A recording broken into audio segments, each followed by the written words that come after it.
Waalaikumsalam Waalaikumsalam warahmatullahi warahmatullahi wabarakatuh. wabarakatuh. Baik, Ibu Bapak yang Allah rahmati, kita awali pengawas pagi ini dengan membaca Ummul Kitab Al-Fatihah. A'udzu Alhamdulillah. billahi minasy syaithanir rajim. Minasyaitonirrajim. Bismillahirrahmanirrahim. Bismillahirrahmanirrahim. Alhamdulillahi rabbil Alhamdulillahi rabbil alamin. alamin. Ar-Rahmanir Ar-Rahmanirrahim. Maliki Malik yaumiddin. yaumiddin. Iyyaka na'budu wa Iyyaka na'budu iyyaka wa iyyaka nasta'in. nasta'in. Ihdinas Ihdinas siratal siratal mustaqim. mustaqim. Siratal ladzina Siratal an'amta ladzina 'alaihim an'amta 'alaihim ghairil maghdubi ghairil 'alaihim maghdubi 'alaihim waladdallin. Amin. waladdallin. Alhamdulillah, semoga bacaan surah Al-Fatihah tadi menjadi pembuka Allah turunkan rahmat untuk kita semua dan Allah berkahi kehidupan kita, waktu-waktu yang kita miliki. Amin ya Rabbal. Amin ya rabbal alamin. Alhamdulillah, alhamdulillahilladzi anzala sakinata fi qulubil mu'minin liyazdadu imanan ma'a imanihim. Asyhadu an la ilaha illallah wa asyhadu anna Muhammadan abduhu wa rasuluh la nabiyya ba'da. Allahumma sholli ala Sayyidina Muhammad wa ala ali Sayyidina Muhammad. Ibu Bapak, Ihwafillah pengawasan yang Allah rahmati. Alhamdulillah puji serta syukur kehadirat Allah atas semua nikmat yang Allah anugerahkan kepada kita semua. Juga sholawat beserta salam semoga senantiasa tercurah kepada baginda Nabi Muhammad SAW, uswah hasanah kita, guru dan teladan terbaik bagi umat manusia. Alhamdulillah, berkat dakwahnya Nabi, Kanjeng Nabi Muhammad SAW yang telah mengeluarkan manusia dari zaman jahiliyah menuju cahaya Islam. Ja- Dunia yang tadinya gelap dan penuh dengan kerusakan ya. Tapi Islam hadir untuk merubah, membawa pada manusia yang lebih beradab dan lebih terdidik. Ya, Alhamdulillah.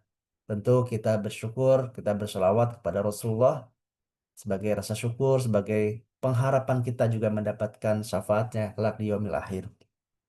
Ibu Bapak yang Allah rahmati, kita mengkaji sirah juga bukan sekedar untuk mengenang kejayaan atau nostalgia masa lalu ya. Tapi belajar sirah itu seyogianya juga menjadi panduan, bahkan menjadi prediksi ya. Karena kalau kata ahli sejarah bahwa sejarah itu adalah tentang belajar refleksi diri, refleksi untuk mengambil ibroh, mengambil hikmahnya, tapi juga untuk menjadi proyeksi masa depan. Karena apa? Karena sejarah itu tabiatnya berulang.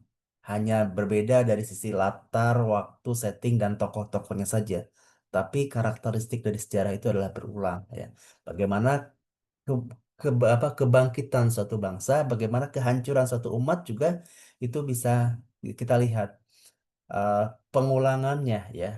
Apa yang menjadi penyebab-penyebabnya.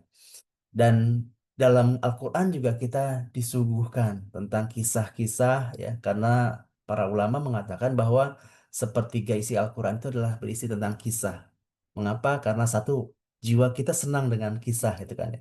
Yang kedua, dari kisah itulah Allah pilihkan ya. Ada miliaran kisah dalam kehidupan umat manusia dari Nabi Adam sampai saat ini, tapi kemudian Allah pilihkan kisah-kisah terbaik gitu kan ya, untuk menjadi pelajaran untuk kita semua.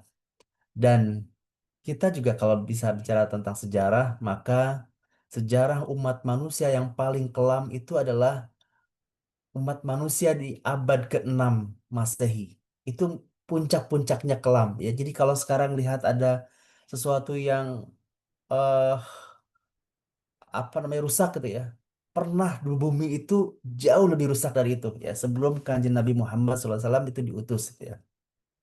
Nah, mungkin juga kalau sekarang ada orang mengaitkan, oh bumi rusak ini sudah dekat dengan kiamat. Dari dulu juga kiamat itu semakin dekat gitu ya. Tapi yang terpenting adalah bagaimana kita mempersiapkan untuk akhir kehidupan kita semua.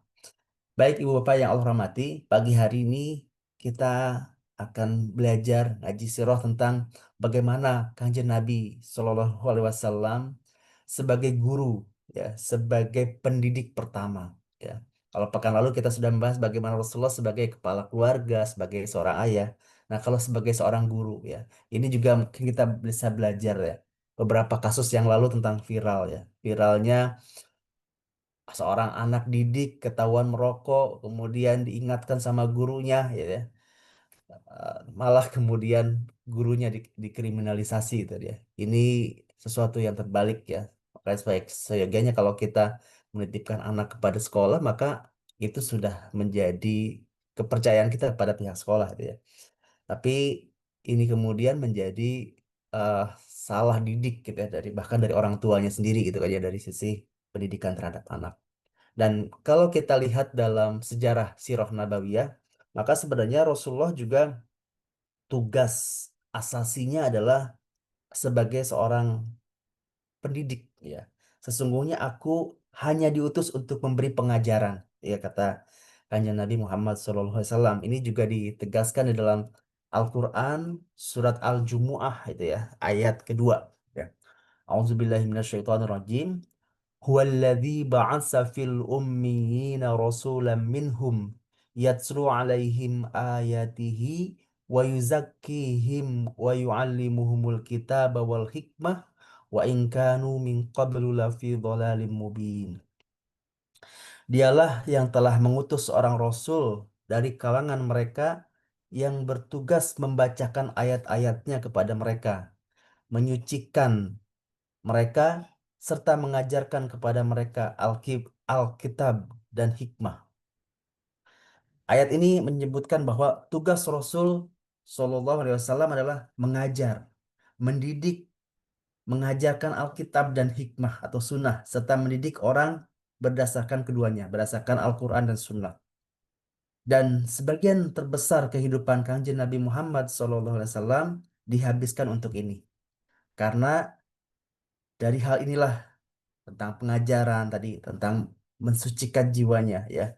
Tentang ini, tentang pendidikan yang disampaikan oleh Rasulullah adalah segala kebaikan itu akan lahir, ya. Karena tidak ada satupun aspek kehidupan, baik itu poli- politik, sosial, atau kita sebut polis apa sosbud hankam gitu ya, ipolek sosbud hankam, politik, sosial, ekonomi, militer maupun moral yang baik kecuali dengannya, ya, dengan pengajaran, ya. Kalau seseorang, satu umat, satu bangsa maupun umat manusia tidak akan terbelakang kecuali bila mereka tidak memperhatikan bahkan menyimpang dari ilmu yang benar, ya, kepada kebodohan atau sesuatu yang merusak dan tidak bermanfaat. Ini adalah eh, asas ataupun juga tugas asasi yang dimiliki oleh Kanjeng Nabi Muhammad SAW. Tadi sebagaimana dalam surat Al-Jumu'ah, yang Allah telah mengutus Rasul dari kalangan mereka sendiri untuk membacakan ayat-ayatnya kepada mereka, ya, menyucikan mereka dan mengajarkan kepada mereka Al-Quran ataupun sunnah dan sunnah. Gambaran tentang bagaimana tabiat orang-orang manusia yang diajarkan oleh manusia. Rasulullah diutus kepada suatu kaum gitu ya. Bayangkan ya, ini kisah tentang memang populer ya, yang disampaikan oleh Asy-Syaikhan meriwayatkan dari Anas, ya. Ketika kami sedang berada di masjid gitu, bersama dengan Rasulullah, ya. Para sahabat lagi di masjid, ada Rasulullah, tiba-tiba ada seorang badui gitu ya, datang lalu berdiri dan kencing di masjid. Ini kisah tentu populer ya. Sampai kemudian sahabat-sahabat Rasulullah yang melihat menghadiknya. Kebayang gak sih, orang datang kencing ke rumah ibadah itu, di masjid, kencing di dalam masjid. Sampai kan orang yang waras, ya, para sahabat melihat ini sesuatu yang bodoh banget gitu ya, katanya.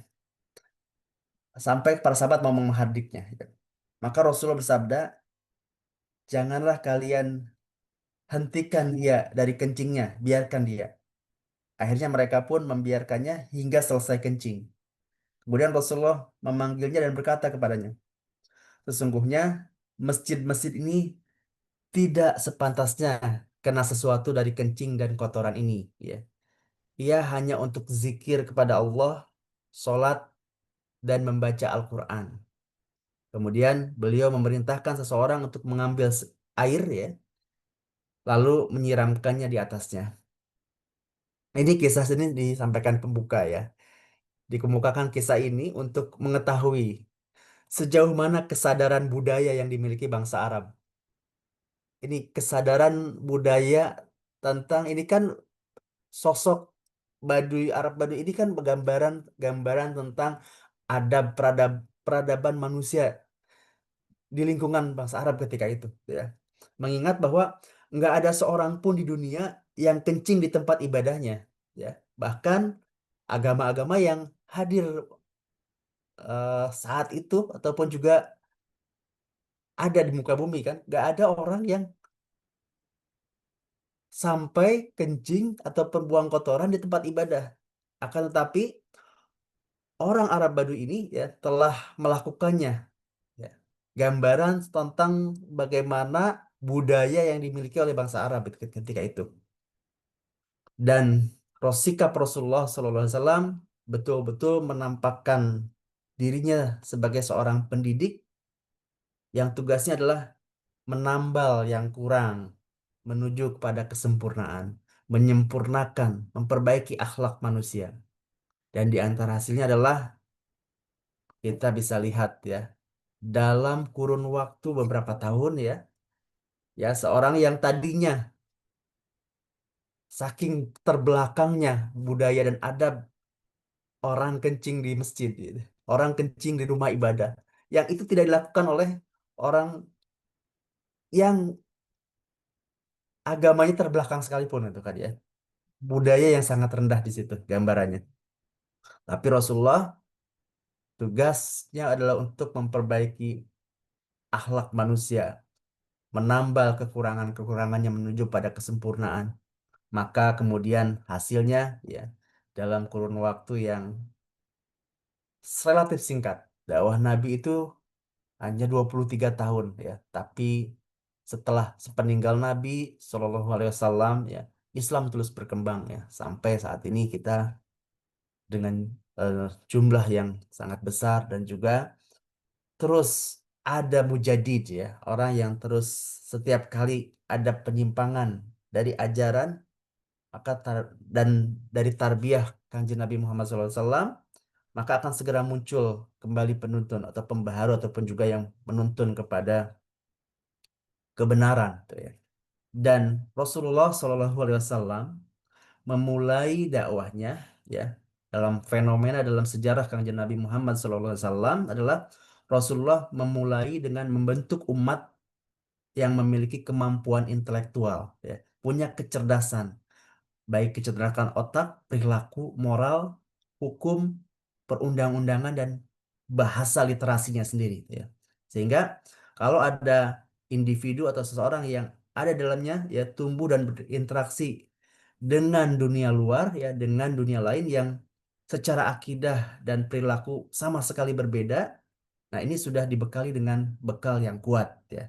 Maka ketika berhadapan dengan bangsa-bangsa besar ketika itu, Romawi, Persia, gitu, ya, itu umat Kanjeng Nabi Muhammad sudah siap dan para sahabat juga siap menghadapi mereka, gitu, ya. Tentu pengaruh-pengaruh dari tarbiyah Rasulullah, gitu, ya. Bagaimana kita bisa melihat, ya, misalnya seorang Umar bin Khattab, ya. Di masa jahiliyah kita mendapatinya sebagai seorang yang berpemikiran, ya, perasaan dan berkonsepsi jahiliyah, ya. Teguh memegang konsep jahiliyahnya. Bahkan berwawasan sempit, ya, kesukuan, ya, Bani Adi sebagai suku suku bangsanya, ya, atau suku atau keluarganya, klannya, ya. Perhatian dalam kehidupannya itu Sayyidina Umar ketika sebelum masuk Islam, gitu, ya. Itu, ya, yang dipikirkan atau perhatiannya hanya pada Homer, bermain-main, nongkrong-nongkrong bersama kawan-kawannya, ya. Memang punya kecerdasan, ya, tapi kalau bukan karena Islam mungkin hanya dikenal sama kawan-kawannya saja atau sukunya saja.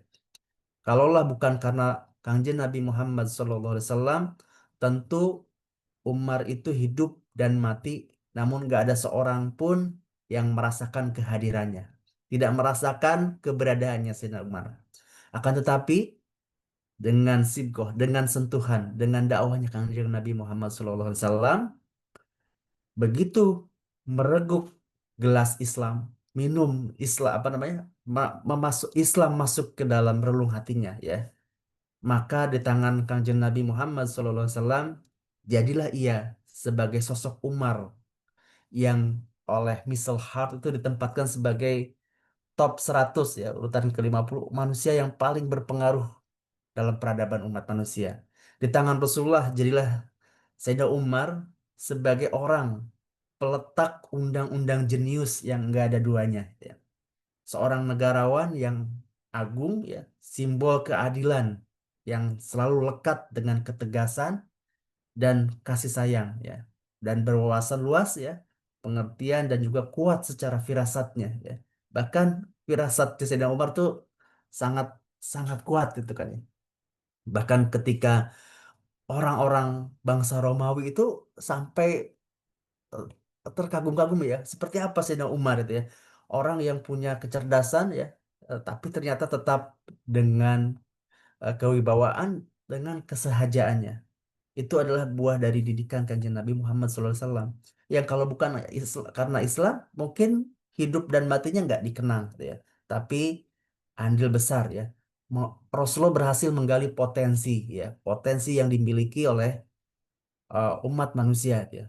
Sayyidina Umar yang tadinya kolot, eh, anak muda tapi yang apa namanya, berpikir jahiliyah, ya, dengan tangan Rasulullah, ya, dengan bimbingan Rasulullah kemudian menjadi orang yang orang besar, ya, bahkan berhasil membangun atau membuat undang-undang perundang-undangan yang jenius, ya, yang enggak, yang sangat inspiratif, ya.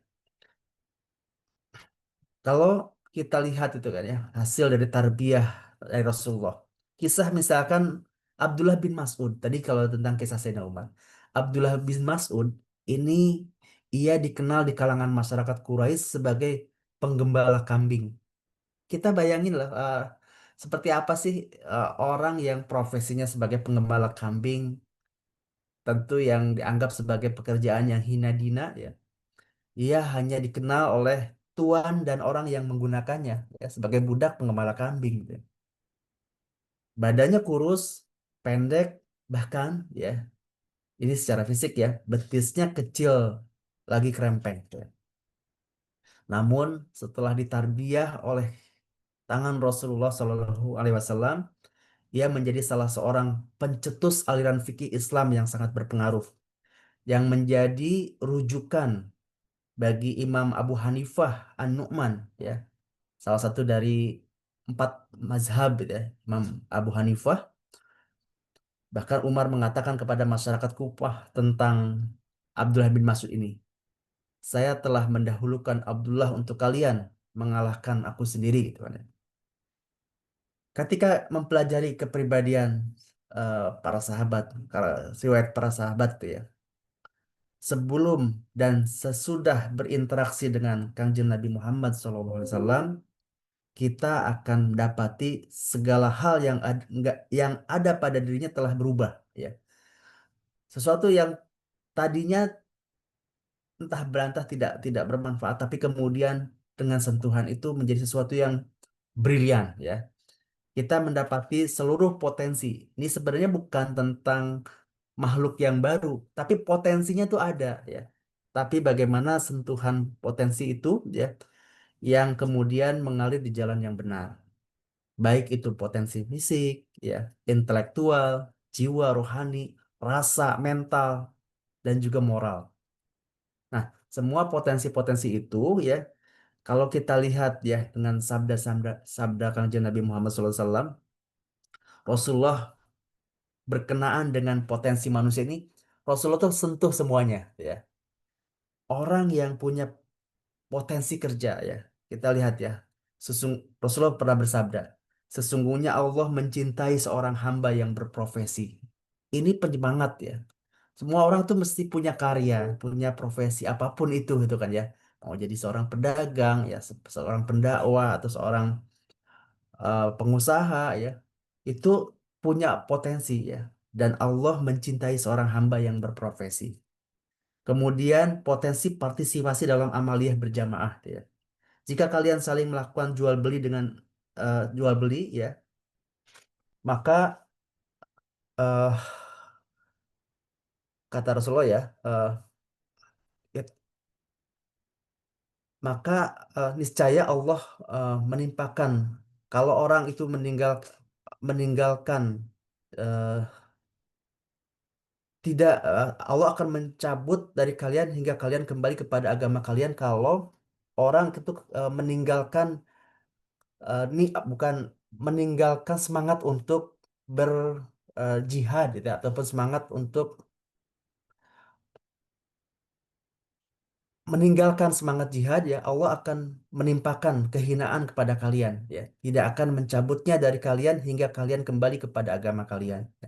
Ini uh, Rasulullah mengingatkan kepada kepada para sahabat, kepada kita semua tentunya, dan juga menempatkan potensi-potensi yang ada pada diri manusia, baik itu fisik ya, bahkan ya potensi pada fisik seseorang ya. Mukmin yang kuat itu lebih baik daripada mukmin yang kuat lebih baik dan lebih dicintai oleh Allah dibandingkan mukmin yang lemah. Ini kan eh, motivasi ya, motivasi untuk kita semua bahwa kita juga sebagai seorang mukmin mesti mempersiapkan baik secara fisik ya maupun juga secara intelektual mental itu ya.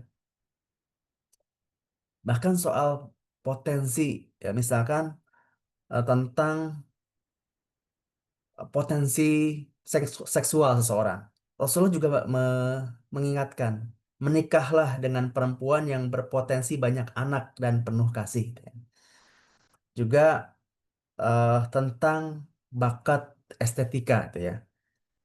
Rasulullah itu mengajarkan para sahabat untuk resik gitu ya, untuk bersih dan jaga penampilan.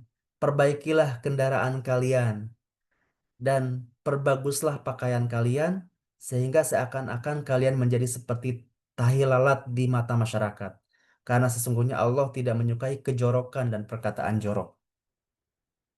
Ya, potensi intelektual dan pengetahuan misalkan. Mencari ilmu adalah kewajiban. Tafakur sesaat lebih baik dibandingkan dengan ibadah. Ini adalah eh, bukti bahwa Rasulullah tuh menghidupkan ya, membangkitkan semua potensi yang ada pada diri umatnya gitu ya. Dan kita sebagai umat manusia, sebagai umatnya Kanjeng Nabi itu ya, juga demikian ya, bahwa Rasulullah mewajibkan ataupun juga memberikan panduan kepada kita untuk setiap kita punya potensi yang unik gitu ya. Maka itu adalah jalan surga atau jalan kita untuk mendapatkan keridhaan Allah ya. Dan kita tidak mendapati satupun potensi manusia kecuali telah diasah oleh Kanjeng Nabi Muhammad SAW pada jalan yang benar ya. Tentu kita bisa lihat contoh sederhana tentu mengandung ibroh. Misalkan An-Nasa'i meriwayatkan dari Ibunda Aisyah bahwa ada seorang gadis mengatakan kepada beliau, ayahku hendak menikahkanku dengan anak saudaranya untuk mengangkat derajatnya. Sementara aku tidak suka. Nabi pun memanggil ayahnya. Setelah datang, beliau menyerahkan urusan itu kepada putrinya. Dan putrinya berkata, wahai Rasulullah, aku telah memperbolehkan apa yang dilakukan ayahku. Akan tetapi aku ingin mengajarkan kepada kaum perempuan bahwa orang tua tidak boleh memaksakan kehendak kepada anaknya dalam hal ini. Ini kalau kita perhatikan ya, bagaimana seorang perempuan telah mengetahui haknya dan ingin memperkenalkan hal itu kepada perempuan lain, kepada kaumnya ya. Bahwa seorang perempuan yang mampu mengadukan haknya ya, jika itu direnggut atau ternoda ya, dan mendapatkan orang yang mendengar aduannya dan memberikan hak kepadanya. Ini bagian dari potensi bahwa eh, bukan hanya untuk perempuan sebenarnya, tapi ketika tidak selaras, tidak sesuai dengan nurani itu kan ya, tidak sesuai dengan ada hak-hak yang dirampas, maka speak up, bicaralah gitu kan ya. Pesannya seperti itu kan. Jangan membiarkan eh, sesuatu yang menjadi hak kemudian terabaikan ya. Karena apa? Karena diam ya. Karena nggak selalu diam itu emas gitu ya. Karena ketika saatnya harus berbicara, maka bicaralah itu kan ya. Dan ini yang eh, potensi ini kan digali ya, dibangun ya. Ini sesuatu yang tabu ya untuk masyarakat jahiliyah atau masyarakat Arab saat itu ya. Kita pernah bahas bahwa orang Arab perempuan itu bukan hanya orang Arab sebenarnya. Di masa di zaman abad ke-6 itu perempuan itu hampir nggak punya hak bersuara itu kan ya. Bahkan ya mereka di Yunani itu atau di masyarakat Yunani Persia itu di Persia Romawi itu bahkan mereka itu masih diperdebatkan ini golongan manusia atau golongan hewan gitu kan ya. Bahkan mereka diwariskan seperti itu. Tapi di zaman Islam ya perempuan dihormati ya, di, di, dimuliakan ya, bahkan punya hak ya. Soal hak dia untuk memilih pasangan pun ya, tadi wanita tadi itu bukan menolak, tapi pada akhirnya taat dan patuh, tapi ingin memberikan pesan kepada sesama kaum wanita bahwa mereka juga punya hak gitu kan ya. Kemudian kisah tentang dari Abdul Razak meriwayatkan dari Sa'id bin Musayyab berkata, Nabi memberi pemberian khusus kepada Hakim bin Hizam radhiyallahu an, ya, para seorang sahabat pada waktu perang Hunain dan menambahkannya. Hakim bertanya, wahai Rasulullah, pemberian baginda yang manakah yang lebih baik? Rasulullah menjawab, yang pertama, wahai Hakim bin Hizam, harta ini hijau dan manis. Karena itu, barang siapa mengambilnya dengan kedermawanan dan memakannya dengan sebaik-baiknya, maka akan diberkahi. Rasulullah memberikan nasihat itu kan ini pada sahabatnya itu. Ya harta itu memang manis ya, hijau ya, menyenangkan. Tapi kalau dimanfaatkan dengan sebaik-baiknya akan jadi berkah gitu ya. Barang siapa mengambilnya dengan keangkuhan dan memakannya dengan cara yang tidak baik, maka tidak akan diberkahi. Seperti orang makan tetapi tidak kenyang. Tangan yang di atas lebih baik daripada tangan yang di bawah. Ya, ini nasihat Rasulullah ya, sentuhan kepada sahabat yang ketika itu dikasih harta rampasan perang. Ya, banyak lagi gitu ya. Kata Hakim bin Hizam itu, demi zat yang mengutusmu dengan sebenarnya, aku tidak akan merugikan seorang pun dengan apapun sepeninggal beliau.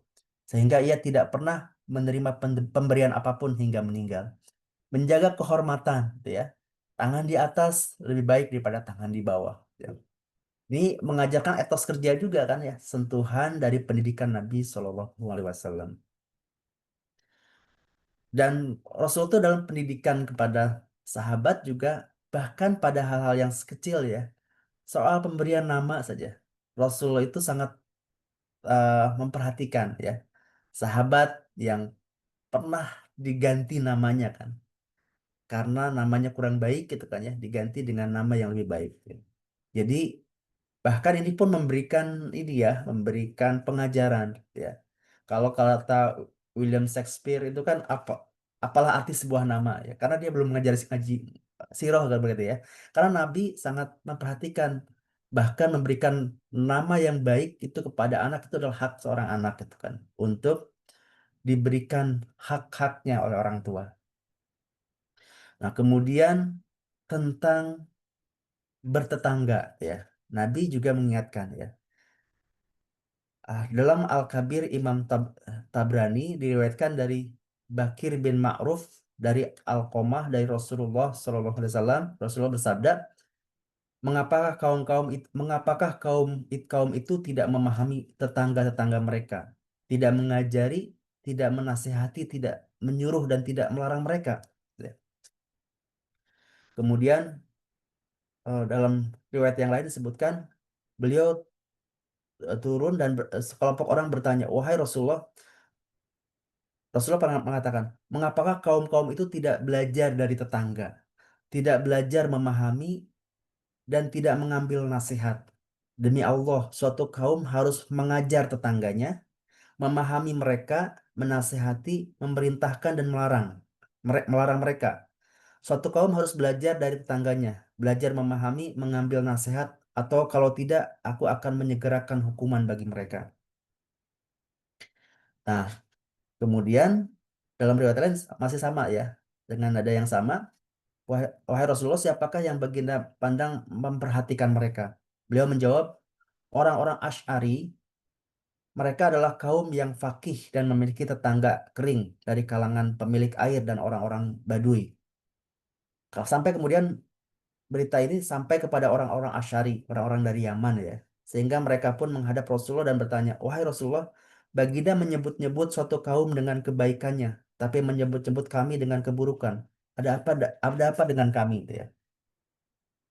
Beliau menjawab, suatu kaum harus mengajar tetangganya, ya, memahami mereka, menasihati, memerintahkan dan melarang mereka. Suatu kaum yang belajar dari tetangganya, belajar memahami, mengambil nasihat, atau kalau tidak aku akan menyegerakan hukuman bagi mereka.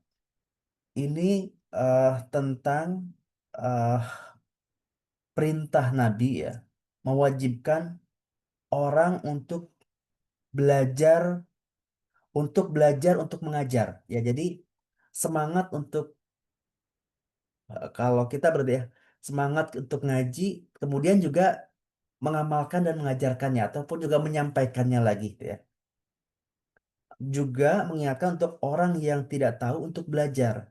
Jadi sebagaimana dalam perintah dalam Al-Qur'an ya, surat Al-Maidah ayat 78-79 yang artinya telah dilaknat orang-orang kafir dari Bani Israel melalui lidah Daud dan Isa bin Maryam. Demikian itu disebabkan karena kemaksiatan yang mereka lakukan dan karena mereka melampaui batas. Mereka dulu tidak saling mencegah kemungkaran dan mereka perbuat. Nah, salah satunya adalah untuk kita umatnya Kanjeng Nabi ya, supaya jangan abai, jangan jangan diam ketika melihat kemungkaran ya. Ti- Paling tidak saling menasehati, itu kan ya, untuk saling menasehati.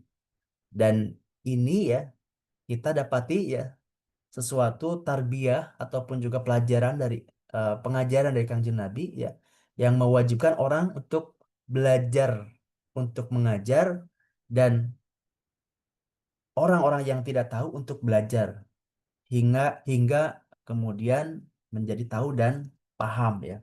Rasulullah ini juga tadi kalau kita ambil kisah ya tentang bagaimana eh, orang Arab Badui tadi kan. Orang Arab Badui tadi mungkin karena dia tidak tahu gitu ya. Maka harus dinasehati, harus dikasih tahu ya. Bukan sekedar dihardik gitu ya, tapi dikasih tahu gitu ya. Ya meskipun tadi sebagai pembuka itu adalah gambaran betapa terbelakangnya umat bangsa Arab ketika itu gitu ya. Sampai kencing di tempat ibadah ya.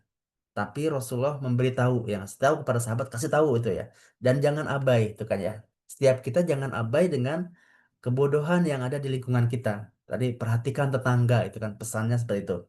Karena apa? Karena dulu orang-orang Bani Israel itu dilaknat ya disebabkan karena kemaksiatan mereka yang tidak saling mencegah kemungkaran yang mereka perbuat ya.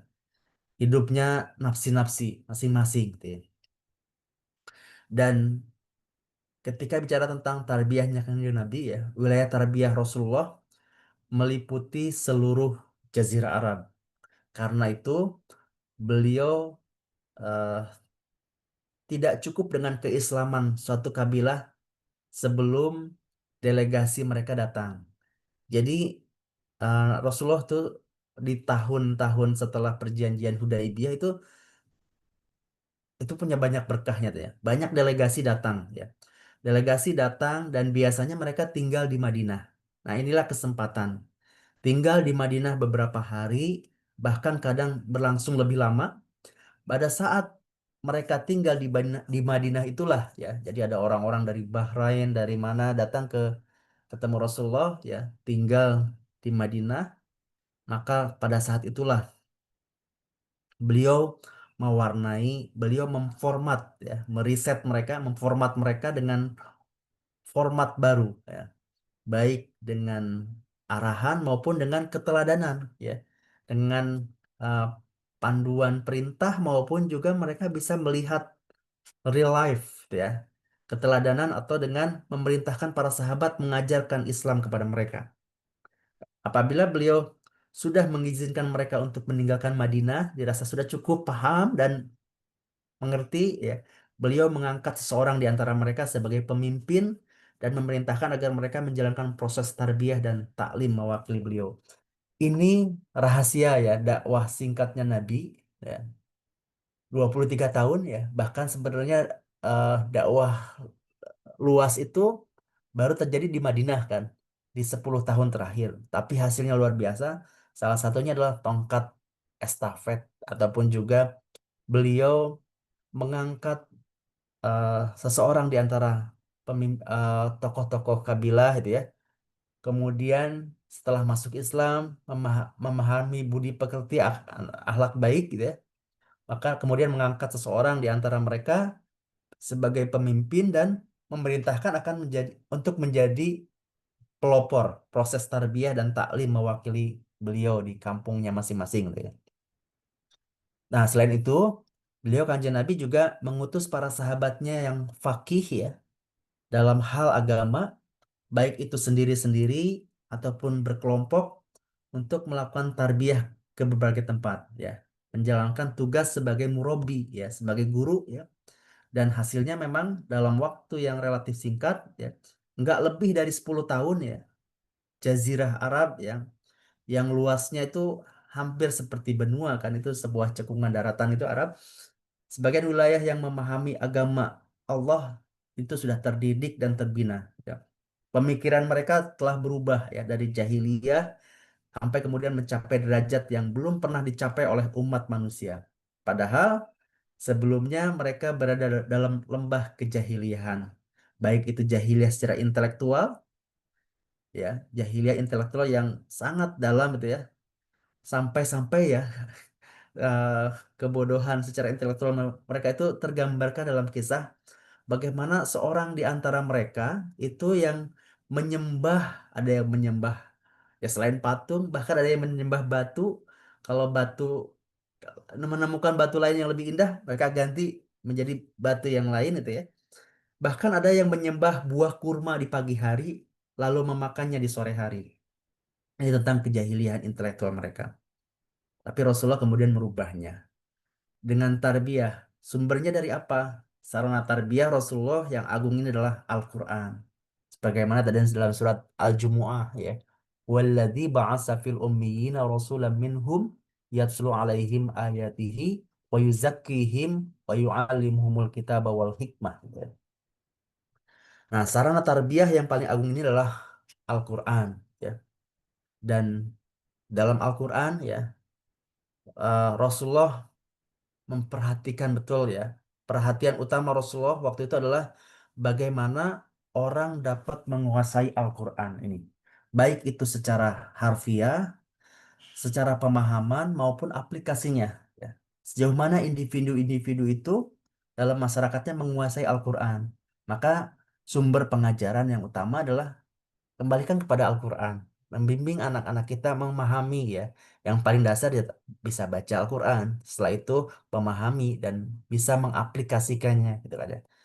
Dan ini menjadi tolak ukur kebaik dan Al-Quran itu dijadikan sebagai pedoman tolak ukur kebaikan. Ya. Sebagai standarnya itu adalah Al-Quran. Beliau bersabda, sebaik-baik kalian adalah yang mempelajari Al-Quran dan yang mengajarkannya. Ya, Alhamdulillah kita setiap Kamis itu kan ya sama Ustadz Sungkono juga diajarkan dari baca Al-Quran ya. Kemudian oleh para ustadz diperjelaskan tentang bagaimana memahami ayat dan menjalankannya. Bahkan Kanjeng Nabi ketika memilih pemimpin umat ini, itu kan ya, itu beliau ya beliau memilih yang paling banyak menguasai Al-Quran.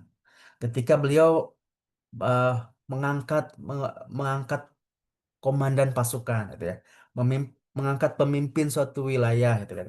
Itu standarnya adalah siapa di antara mereka yang paling banyak menguasai Al-Quran. Baik itu dari sisi hafalan, pemahaman, maupun juga dari sisi amalan. Dan beliau mendidik para sahabatnya berdasarkan Al-Quran, sehingga sepeninggal Kanjeng Nabi, ya, sepeninggal beliau, kebijakan politiknya Khulafaur Rasyidin, gitu ya, kekhalifahan yang Khulafaur Rasyidin, gitu ya, yang ada 5 itu ya, Sayyidina Ali, Sayyidina Umar, Sayyidina Sayyidina Sayyidina Abu Bakar, Sayyidina Umar, Sayyidina Utsman, Sayyidina Ali, dan Hasan bin Ali itu ya. Ini eh, beliau para khulafaur Rasyidin adalah orang-orang yang menyerukan agar masyarakat benar-benar serius dan bersungguh-sungguh terhadap Al-Quran. Sayyidina Umar radhiyallahu an mengatakan kepada pasukan yang dikirimkannya, ya, sesungguhnya kalian akan mendatangi penduduk suatu daerah yang memiliki suara indah dengan Al-Quran seperti gema kebun kurma. Karena itu jangan halangi mereka dengan pembicaraan lain agar mereka tidak tersibukkan dengannya. Tajwidkanlah Al-Quran dan persedikitlah riwayat, ya, ataupun berangkat persedikitkanlah supaya mereka tidak terpalingkan dari Al-Quran, ya. Ini eh, pilar, ya. Jadi sumber pengajaran Kanjeng Nabi yang utama adalah menanamkan Al-Quran untuk tahu secara harfiah, memahami dan mengamalkan Al-Quran. Dan kita dapat mengetahui, ya, sejauh mana kematangan intelektual yang telah dicapai oleh para sahabat Kanjeng Nabi Muhammad SAW yang memenangkan persaingan dengan peradaban dan kebudayaan lain. Kalau kita lihat dalam peristiwa, ya, contohnya adalah tentang bagaimana kematangan intelektual para sahabat. Ada kisah tentang sepenggal perbincangan antara Hatib bin Abi Balta'ah. Ini adalah seorang utusan Rasulullah. Jadi Rasulullah kan waktu setelah tahun 6 Hijriah itu ngirim utusan-utusan tuh, ya. Kalau dalam film The Messenger itu kan juga ini ya, gambaran tentang para sahabat disebar ke banyak penjuru. Salah satunya adalah Hatib bin Abi Balta'ah. Ini utusan Rasulullah yang dikirim kepada Raja Mesir, Mukaukis, ya. Nah, Mukaukis ini waktu bertemu dengan Hatib bin Abi Balta'ah, Mukaukis itu menguji Hatib, ya. Jika benar dia nabi, kata Mukaukis, ya, apa yang menghalanginya untuk mengutuk orang yang menyangkalnya dan mengusirnya dari negerinya? Kenapa, mungkin kalau bahasa kita, kenapa nggak dikutuk aja orang-orang yang mengusir nabimu itu, gitu kan, ya? Tapi kematangan intelektualnya Hatib, gitu ya. Hatib menjawab, apa yang menghalangi Nabi Isa untuk berdoa kepada Allah?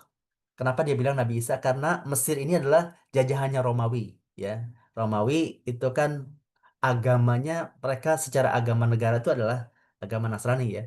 Kata Hatib, apa yang menghalangi Nabi Isa untuk berdoa kepada Allah agar menghancurkan kaumnya, padahal mereka telah menangkapnya untuk membunuhnya. Jadi eh, desakan ataupun juga sanggahan dari Mukaukis itu disanggah dengan logika yang sama, ya. Apa yang Kenapa kamu meminta Nabi Muhammad untuk mengutuk orang-orang yang mengusirnya dari kampung halaman jadi Mekah, itu ya? Padahal logika yang sama, kan hal yang sama juga bisa dilakukan oleh Nabi Isa untuk berdoa untuk menghancurkan kaumnya, padahal mereka telah menangkapnya untuk membunuhnya.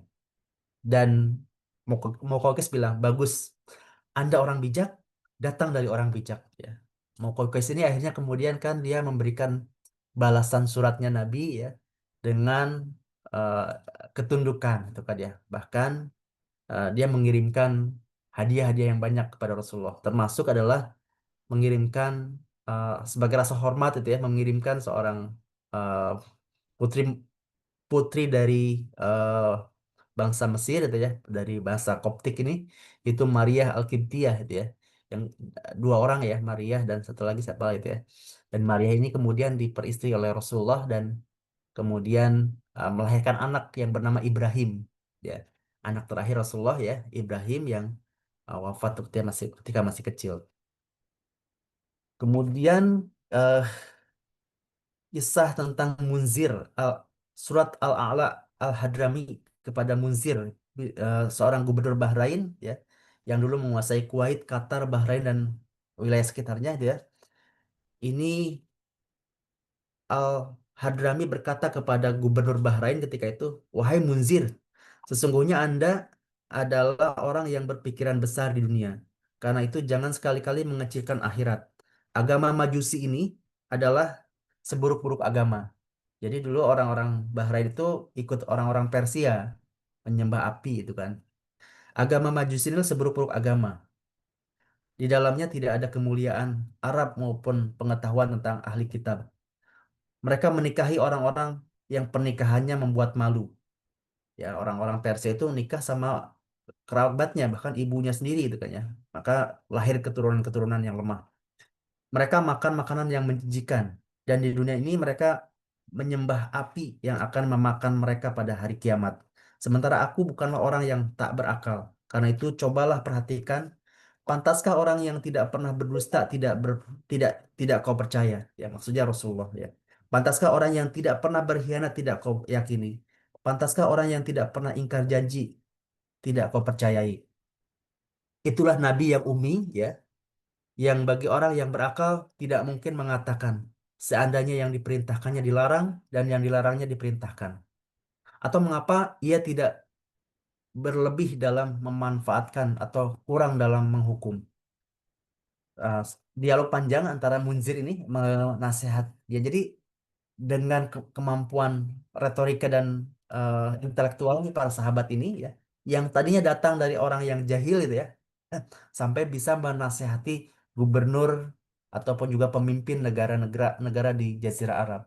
Dan kemudian al si apa akhirnya Munzir ini pun masuk Islam ya dengan dakwahnya dari eh, sahabat yang bernama tadi Al-A'la Al-Hadrami ya, yang diutus oleh Rasulullah kepada gubernur Bahrain. Kisah lain adalah kemudian kisah tentang bagaimana dialog antara Al-Mughirah dan Mughirah bin Syu'bah dengan Kisra ataupun Raja Persia ya. Dan di mana Kisra ini kan sangat congkak ya. Mereka sebagai negara adidaya itu ya. Ibaratnya sekarang mungkin kayak Rusia atau Amerika itu aja. Didatangi oleh utusan Rasulullah ya, Mughirah bin Syu'bah ketika itu ya. Dan Kisra ini kalau ngomong sama Kisra tuh nggak boleh dekat ya, jauh gitu ya. Dan nggak boleh menatap wajahnya langsung gitu ya. Harus tunduk gitu ya, saking angkuh dan kekuasaannya besar itu ya. Sampai Kisra ini negur sahabat yang ngobrol sama yang diajak bicara itu ya. Kata Kisra ya, mengapa engkau eh, menghadap ke arahku dengan cara seperti itu ya? Mughirah menjawab, aku hanya berhadapan dengan orang yang berbicara denganku gitu. Sekiranya selain Anda yang mengajakku bicara, tentu aku tidak akan menghadap ke arahmu ya. Ini apa namanya? Menafikan tradisi mereka dia. Harus tunduk, patuh bahkan harus jauh bicara dengan Kisra ini gitu ya. Tapi ya dengan keberaniannya itu ya, ini menghapus tentang penghambaan manusia kepada manusia itu ya, sesama manusia. Memang Kisra ini ketika menerima surat Nabi, dia congkak ya, karena bahkan merobek-robek suratnya Nabi ya, hanya karena Mim Muhammad Rasulullah eh, kepada Kisra ya. Ini nama Muhammad ada di atas namanya Kisra, dia sombong gitu ya, sampai ini siapa gitu ya, sampai dicabik-cabik suratnya Nabi gitu ya. Dan kata Nabi dia kekuasaannya itu akan juga tercabik-cabik. Dan benar saja di antara Romawi dan Persia, Persia yang hancur duluan itu kan ya. Bahkan sampai sekarang nggak ada dalam peta dunia gitu. Karena kesombongannya Kisra juga ya menyobek-nyobek surat yang dikirimkan oleh Rasulullah kepadanya. Nah, dari kisah ini kita bisa melihat bagaimana Rasulullah sebagai seorang guru ya, memberikan tarbiyah kepada para sahabat yang mengubah manusia yang tadinya ya, kita bayangkan ya, orang tuh nggak terpikir untuk kencing di tempat ibadah, tapi dilakukan oleh orang-orang Baduy, mengubah orang-orang yang seperti itu ya menjadi tokoh-tokoh besar itu kan ya. Dan Rasulullah mentarbiah seluruh sisi jiwa manusia ya dan menempatkannya pada jalan yang benar ya, memotivasi mereka untuk punya berprofesi, berkarya ya. Dan itu juga harusnya jadi semangat buat kita ya untuk setiap kita punya punya karya, punya potensi yang eh, ada pada diri kita ya. Tentu setiap kita punya potensi dan ini adalah jalan untuk kita memberikan eh, pesan apa namanya? Mengamalkan pesan Nabi ya, sebaik-baik manusia kita adalah yang paling bermanfaat untuk lingkungannya, untuk orang lain ya. Semoga kita juga bisa mengambil peran itu ya untuk memberikan manfaat yang sebesar-besarnya untuk lingkungan sekitar, untuk keluarga kita, untuk lingkungan kita ya. Demikian Ibu Bapak yang Allah rahmati ya, kisah tentang ataupun juga sirah Nabawiyah pagi hari ini ya. Kita belajar tentang Nabi sebagai seorang guru, sebagai seorang murabi ya, pengajar. Ya. Semoga bisa mengambil ibroh ya. Demikian kurang lebihnya mohon maaf kalau ada kekurangan dalam penyampaian. Silahkan kalau ada tambahan informasi ataupun juga diskusi dipersilahkan.